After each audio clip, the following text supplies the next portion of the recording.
is up, guys? Welcome back to the channel. Welcome back to another video. So in today's video, you could already tell by the thumbnail and the title of the video, we're going to be adding a lithium ion battery to my 2021 Harley Davidson Road Glide. I know this is a very controversial topic for many of people for whatever reasons. I did my own research on this, and you should too as well if this is something you're thinking about doing, because there is a lot of good information out on the internet, but there is also a lot of bad old information out on the internet, especially regarding lithium ion batteries. Everybody sees how they can do thermal runaway and catch fire. As a fireman myself, we really can't do much for these lithium ion batteries. However, that's worst case scenario. They are relatively safe unless they are really tampered with or in extremely hot environments, or if the case gets damaged. So as long as you're putting it in a situation where the case isn't going to get damaged or punctured or super heated up, and you're using the correct, I say this again, correct charger or tender on them, because some people think you can just hook up any kind of battery tender or any kind of battery charger to them, which is not safe. You can't do that. You're supposed to use a lithium ion specific battery tender, battery charger for these kinds of batteries. So that seems to be one of the big things that I see surrounding these batteries, as well as type of lithium ion. So there's a new type of battery. It's called Life P04 or something like that. I'll pop it up on the screen. If you're looking at lithium ion batteries, you want to definitely make sure it's certified to that standard, because that standard is definitely the high standard for lithium ion batteries, to have the battery management system and all that whatnot to prevent the worst case scenario from happening. But there again, like I said, you want to make sure you're using a lithium ion charger and all of that. I guess at this point, comment down below. Let me know if you've ever ran a lithium ion battery and your experiences with lithium ion batteries. But we're going to continue ahead here. I'll show you which battery I got, which leads me to the next topic. Is if you're going to buy one, get a good one. Don't get some Chinese one off of Amazon. I say that lightly because they're probably all kind of made in the same warehouses. However, get a name brand one is what I'm trying to say, because they will obviously stand by their warranties and stand by their products. They're naturally going to be safer in that matter. Same thing with like your drills and household stuff. As a firefighter, the biggest issue we see with lithium ion batteries is non-OEM batteries. So, if you have a DeWalt, Ryobi, Milwaukee, and you buy like the cheap Amazon knockoff batteries that look identical, but they are not like the Milwaukee or DeWalt OEM battery. We see issues with that, as well as not using your OEM charger. If your charger takes a crap and you buy one on Amazon, they charge to different voltage, different amperages and stuff, and that pretty much heats the battery up and causes the battery to go in thermal runaway, and that's when you have issues. So as far as lithium ion batteries go, if you're going to put one in your motorcycle, I would say use a name brand battery. Don't use any cheap knockoffs, and make sure it's Life P04 compliant, and obviously make sure you have a lithium ion charger / tender that is for Life P04 batteries. Make sure you read the instructions and make sure your application for that battery meets the requirements, which in most cases it will. I know it sounds ridiculous, but there's so much misinformation out there because people don't follow directions and they just do what they want to do, and then they have issues, and then all this stuff gets a bad rap. The big reason why I'm going lithium here is weight savings. So these batteries are literally like 10 to 15 pounds lighter than the traditional AGM batteries. When you got a big Road Glide like this that's pushing 900 pounds, any which way you can make these things less of a hog to move around, I will take it. Let's get into what battery I got. So I am going with the Noco Lithium NLP30. Harley touring batteries are like Series 30 batteries. So I went with Noco. They make tons and tons of battery chargers, battery tenders, jump packs, you name it. So they've obviously been in the industry for a decent amount of time, and their products are pretty awesome. This is my first Noco product, but I know tons of people that run their like battery jump packs and battery chargers and tenders, and they've never had an issue with them. So I felt more than confident going with Noco. There's tons of brands out there. You have like the Titan 8 battery, which I hear is an extremely great battery, but the fact of the matter is it's $600-700, and I don't care what they say. These things are supposed to last longer, but at the end of the day, it is a battery. It's gonna get worn down between uses and charges and all that good jazz. I don't want to spend $600 or $700 on a battery. I think Anti-Gravity makes good ones that I hear.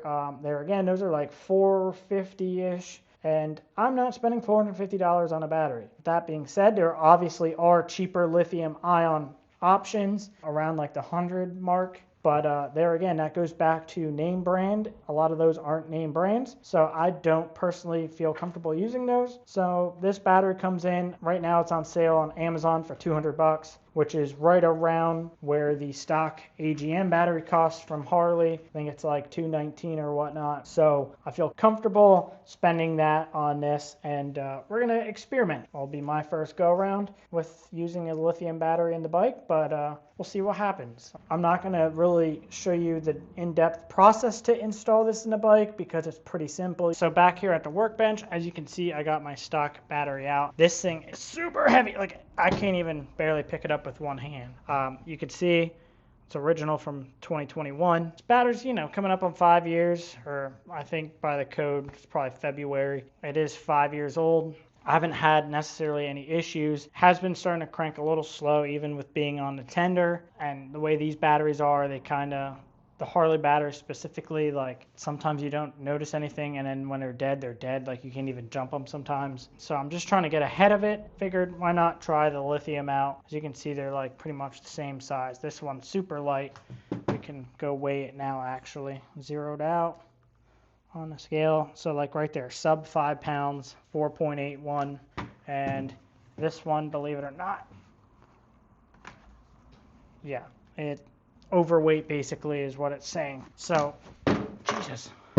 I think most people say they weigh like about 20.5 pounds, give or take. So that's pretty significant weight savings right there. So I'm gonna go ahead and get the new one installed in the bike. And just real quick, like I see some people complaining about, oh, it came with a 1/4 inch thick owner's manual. Yes, because it's in every possible language that you can ever imagine. So I went ahead and I read the English portion of this the other day when it first came in. And one thing you definitely want to be cognizant of when you install these, use a little bit of blue Loctite on the thread so they don't come loose. And I don't know if you guys, this thing will focus or not, but it says use 70 to 90 inch-pounds of torque to secure the connections. That's with any battery, guys. Like, you want to make sure your connections are tight, because if they're not, they can spark and arc and cause a fire like that, possibly overheat the battery, especially like in these lithiums. That's a no-no. So again, it's little things, it's minor details that can make or break the experience. So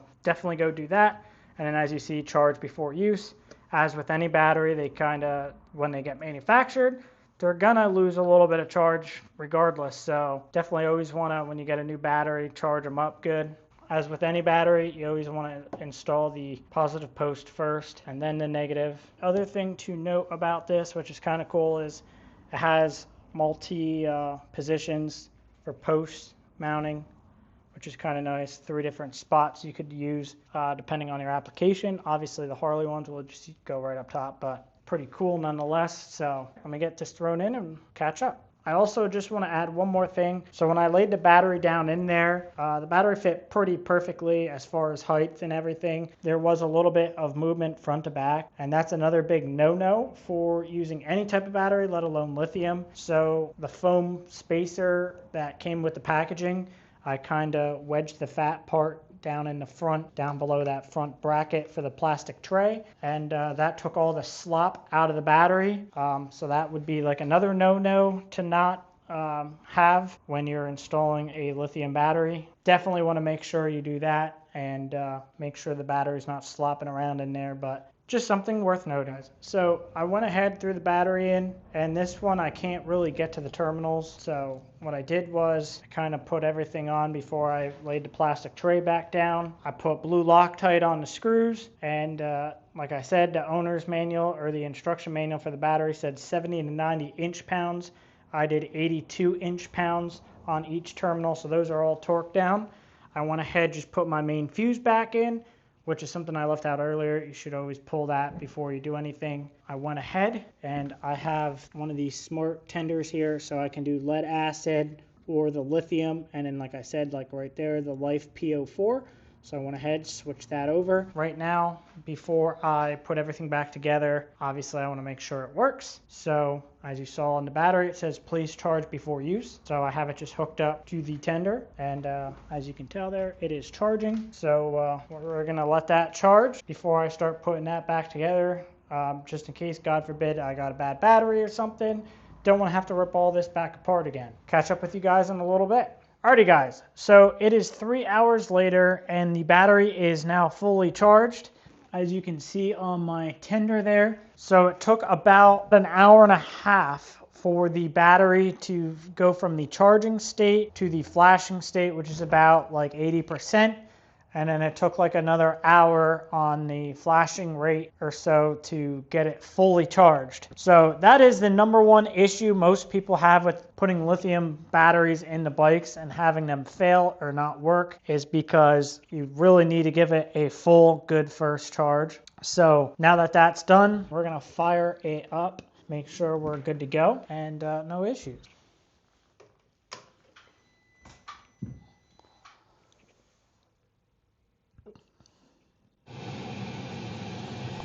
Reading volts good. Shut that down.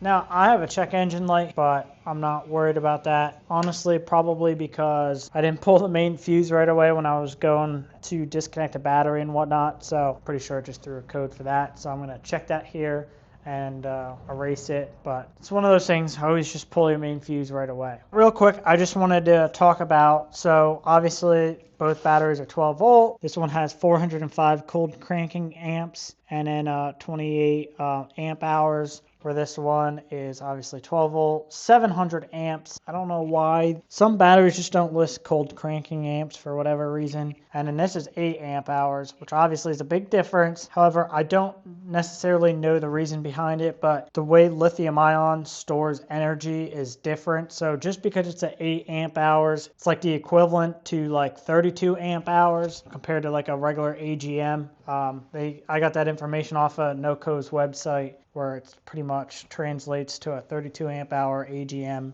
But nonetheless, there's that. So are you guys team lithium or team AGM? Like I said, I just wanted to try something different. So I'll try it out, and by the time this video goes live, I'll have it running in the bike for like a month or so. So if you have questions about it, comment down below. By the time this video goes live, like I said, I'll obviously have ran it for about a month or so I could probably answer your questions a little bit better. But overall, this isn't a video to sell the Noco battery because I spent my own money on it, and this is not a sponsored video by any means. It's just more of a video to show you guys that you shouldn't be as afraid to run these lithium ion batteries as many people kind of lead on to believe. Now, as far as issues with the bike, I'll find that out. I know tons of people that run lithium ion batteries and they seem like it's fine, so I guess I'll find that out as well. The way they store energy is a little bit different, so your voltmeters and stuff might bounce around a little differently, but everything should be the same for the most part. So if you guys are interested in this battery, I will have the link down below in the description from where I got it off of Amazon. Like I said, it is on sale right now, so it is like $50 off, so it's like $200. But if you guys made it this far in the video, make sure to smash that like button, comment, subscribe, hit that bell icon so that way you guys stay notified when I post new videos like this one. Make sure to ride safe, and I'll catch you guys on the next one. Peace!